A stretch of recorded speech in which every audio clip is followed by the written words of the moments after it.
All right, so in this next section, we're going to take our first detailed look at one of the two functional groups that contain nitrogen as part of the structure.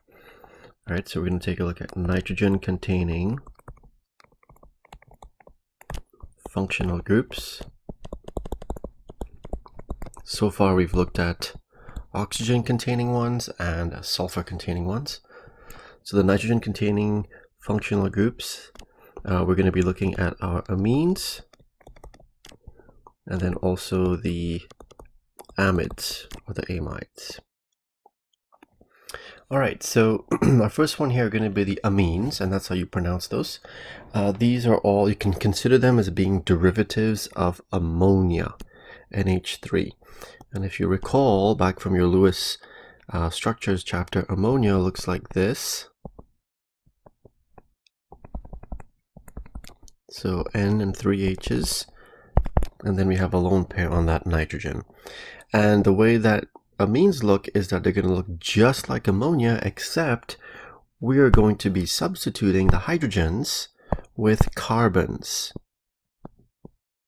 Right? So as we start replacing those H's with one or more carbon-containing groups, either alkyl groups, carbon chains, or aromatic groups, right? So benzenes or similar things, we end up making our amines. All right, so here are a couple examples down here underneath.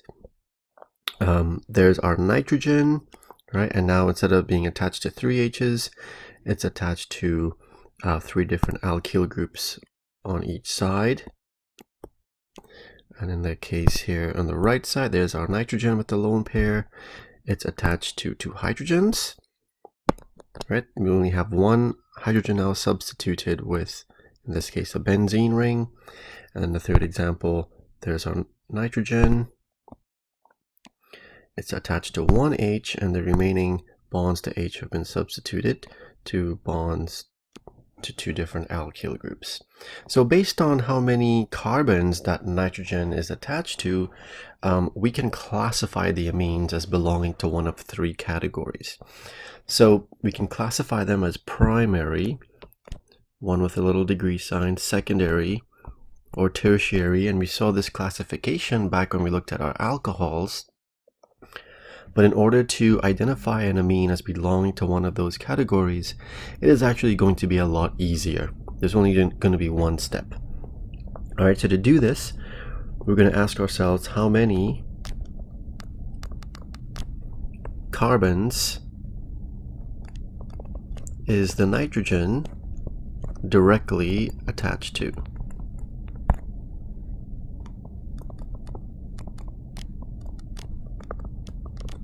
So if that nitrogen is attached to 1, then we call it a primary amine. If it's directly attached to 2 carbons, then we say it's a secondary amine. If it's attached directly to 3 carbons, then we say that it is a tertiary amine.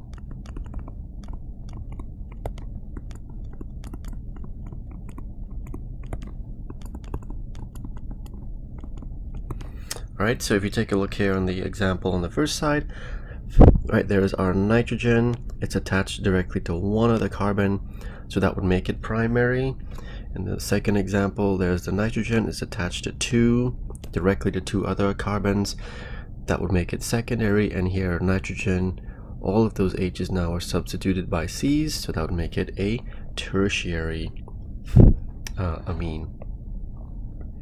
Alright, so when it comes to naming our amines, the nomenclature of the amines, we're going to try to keep the nomenclature as simple as possible. And what we're going to do is name our amines as alkyl amines. And what that means is we are going to just identify those carbon groups that are attached to the nitrogen. And we're going to list those carbon groups as alkyl groups alphabetically and just stick it in front of the word amine. So the amines are all going to end in amine, right? So you'll know right away that you're dealing with an amine. So for example, if we have ethylamine, all right, so that would tell us then that we have an amine and a nitrogen in the structure, and ethyl means that we have a 2-carbon group, so CH2, CH3, and then we have our remaining bonds to nitrogen to give it its octet. All right, so that would be ethylamine. Dimethylamine means that we would have 2 methyl groups attached to the nitrogen. So 1 methyl, another methyl, and then we have our bond to H. And then ethyl dimethylamine means that we would have an ethyl group. So that's a 2-carbon group, CH2, CH3. And then I have 2 methyls, so 1 methyl and another methyl as my amine. All right, so the nomenclature here, we try to keep it as simple as possible for the amines. All right, so let's take a look here. We're provided with these structures, and we want to name these and then also classify them as primary, secondary, or tertiary. All right, so here, first of all, locate the nitrogen. There it is. It's attached right now to 2 other H's, and then we have a 3-carbon group attached to it. Right, the name for a 3-carbon group would be propyl, and that's the only carbon-containing group attached to the nitrogen. So then we would call this propyl amine. All right, if we were to draw that out, there's on nitrogen we have a 1, 2, 3 carbon group, and then we have our remaining bonds to H's. In B, there's our nitrogen. We have a methyl. We have another methyl, so that would be dimethyl. And then we have our ethyl group over on the other side. All right, so then when we name that, remember when it comes to the alphabetization, it's the M here in the methyl that counts, and the E on the ethyl. So this becomes ethyl dimethyl amine. Okay, and it's all one big word for the name. All right, and if we were to draw this out with the stick or the line angle structure,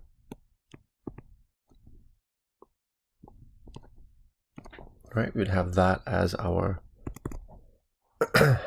amine. As we saw back in the chapter involving benzene, right, we can have an amine group, an NH2 in this case, attached to benzene, and we give it a special name that we call aniline. All right, so whenever you have one of the bonds to nitrogen replaced with a benzene, we call it aniline. And then if we're going to name this as an aniline, that means the carbon attached to the nitrogen here, that automatically has to be carbon number 1.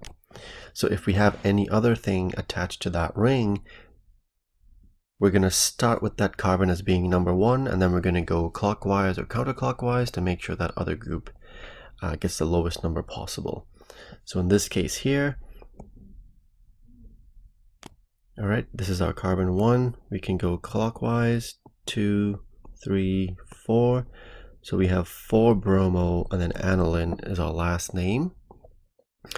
If one of the other bonds to nitrogen is replaced with something, then we use a prefix N to say that that group is attached to the nitrogen and not to the benzene ring, right? So for instance, in the third example here, right, there's our basic aniline structure.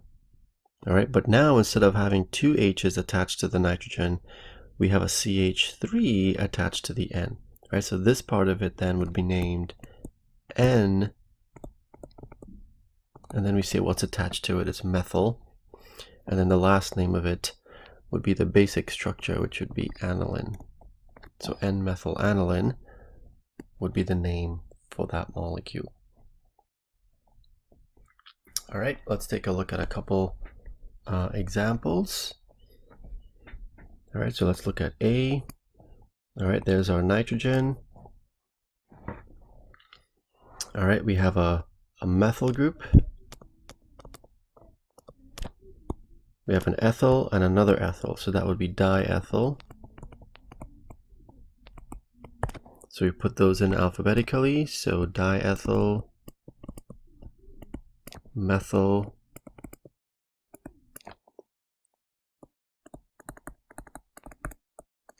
aniline, and this would be an example of a tertiary amine because that N is connected directly to 3 other carbons. If we look at B down here, all right, there's our nitrogen, all right, and then our nitrogen is attached directly to the benzene ring, so that would make it an aniline. And then we have an ethyl group attached to that nitrogen, so that would be N-ethyl. That we would put in front of aniline, so that would be N-ethyl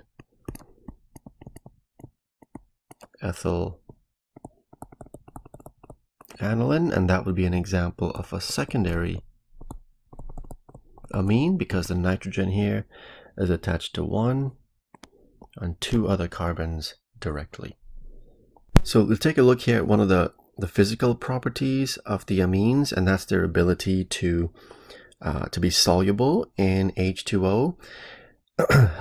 Because your amines, your primary and secondary amines specifically, do contain that nitrogen-hydrogen bond. Remember, this now is going to be a very polar bond.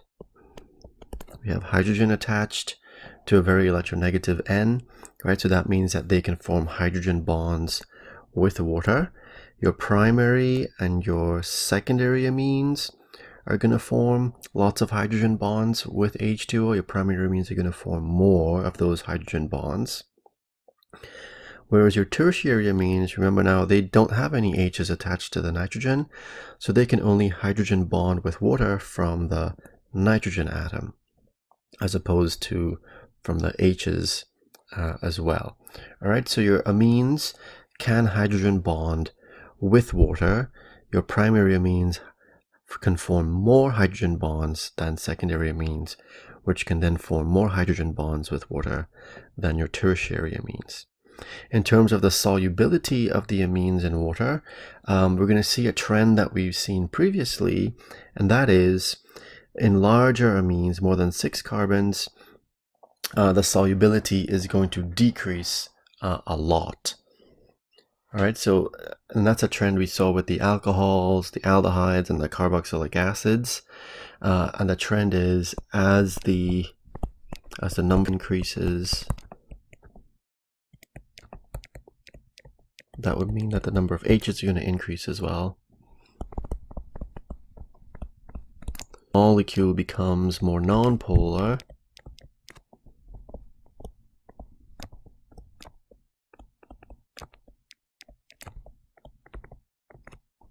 And thus it becomes less soluble in H2O. All right, so if you take a look at this huge amine, relatively speaking, over here, right, yes, there's our nitrogen, which is going to be slightly negative, but then you have this huge hydrocarbon tail that's very non-polar, right, and that's going to predominate in the overall polarity of the molecule. It's going to make it way less polar than if you had a smaller amine. So this one would be, this big molecule here would be less soluble in H2O than a much smaller amine. All right, so if we take a look here at these 3 compounds, all right, so we can see that these first 2 are amines. All right, our first one here is a primary amine. Our second one is a secondary amine. So both of these are going to be soluble in water because they're small enough. Right, there's 3 carbons or fewer. But if you look at C, right, you'll see that this is just a regular old hydrocarbon made up of just C's and H's. So this would be nonpolar, which would make it insoluble in H2O.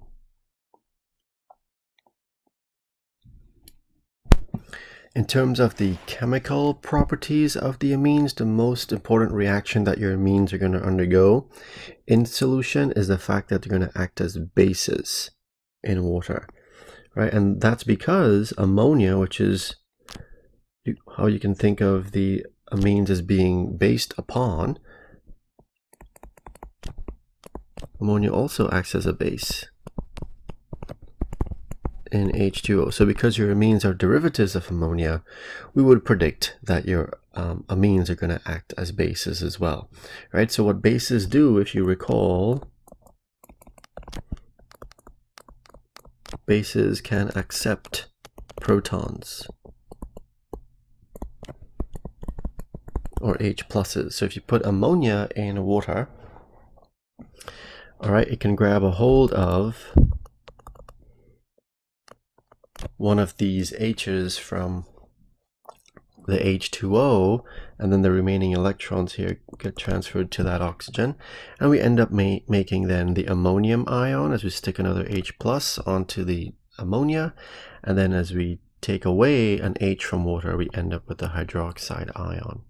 Right, and that's the exact same reaction that the amines are going to undergo in H2O. All right, this nitrogen here with the lone pair can grab a hold of that hydrogen. Those two electrons in the bond go back onto the oxygen from water, and we end up making then a different ion. It's a derivative of the ammonium ion, which in this case is methyl ammonium, and we also get the hydroxide, right? So they behave similar to each other.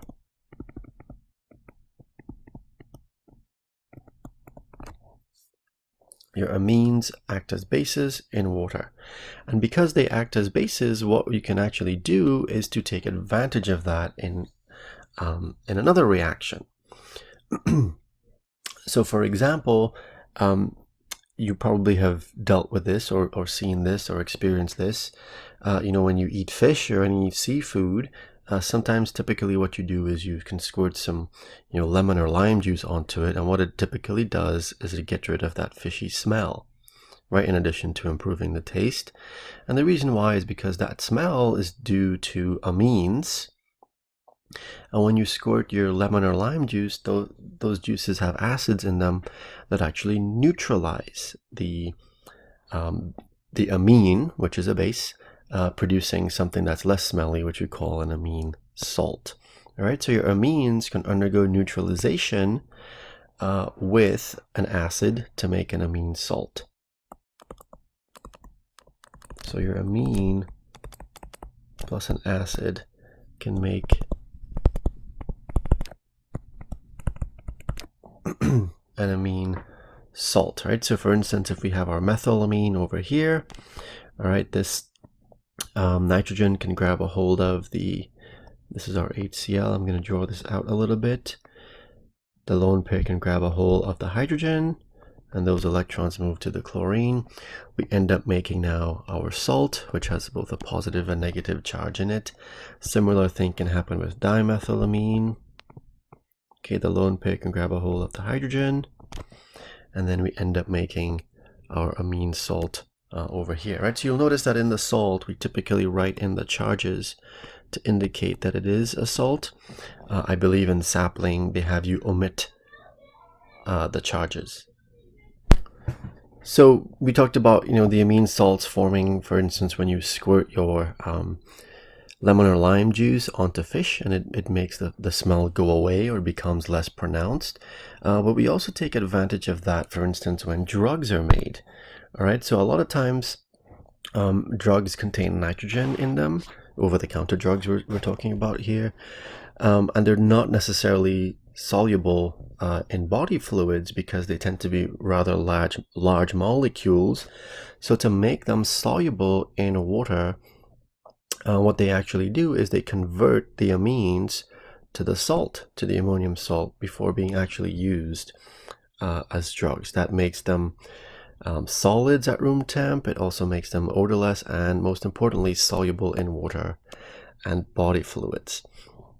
All right, so for instance, if you've ever used or have seen these things, these medicines or active ingredients in your medications that you take, often you will see your medications being given in the form of a salt. So for instance, ephedrine hydrochloride or ephedrine HCl is the active ingredient in Sudafed, and there is the salt part of it. And similarly in Benadryl, right, you have diphenhydramine hydrochloride, which is this huge molecule, right? But this is the part of it here that makes it very soluble in your body fluids, right? So we take advantage of that idea that your amines can act as bases, and we can react them with an acid to convert them to this salt that makes them more soluble in your body fluids, which makes them way more effective than if they were not. A couple of other ones here that are in your textbook. I'm going to leave that up to you to kind of read through those, because it's a little bit more anecdotal sort of information, but it's good information to know. It ties back into this idea that your amines can be converted to salts by reacting them with acids. The other place that we're going to see these nitrogen containing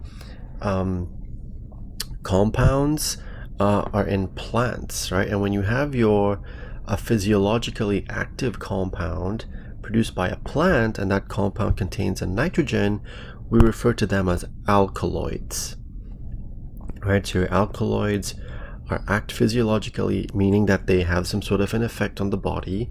Physiological active compounds made by plants that contain nitrogen, and there are lots of these that you either know about or that you use. Nicotine is one example of an alkaloid. There's our nitrogen that's connected to a couple other things. So if you take a close look at this nitrogen here, right, this would make it a tertiary amine because it's connected to 3 other carbons. And nicotine, as you know, is found in your tobacco plants, and it's used for a variety of reasons. Caffeine, maybe the most common alkaloid that we are aware of, found in coffee beans and several other places. There's our structure for caffeine down here, and you can see that there are several nitrogens in this molecule. A couple of them are actually part of an amide bond that we're going to see in the next chapter. But it does contain nitrogen. It comes from a plant, so we call it an alkaloid. And then morphine and codeine, which are obtained from the poppy plant, right? And these, as you probably know, are used as painkillers. And if you take a look at the structure of morphine and codeine, right, you'll see that they're very, very, very similar to each other in structure. The only difference is right here, right? That's a very small difference in their structure, but as you probably know, right, morphine is way more powerful than codeine is. You can get codeine, in your Tylenol, for instance. Morphine, you kind of have to go to the hospital and be under specific duress to be prescribed morphine.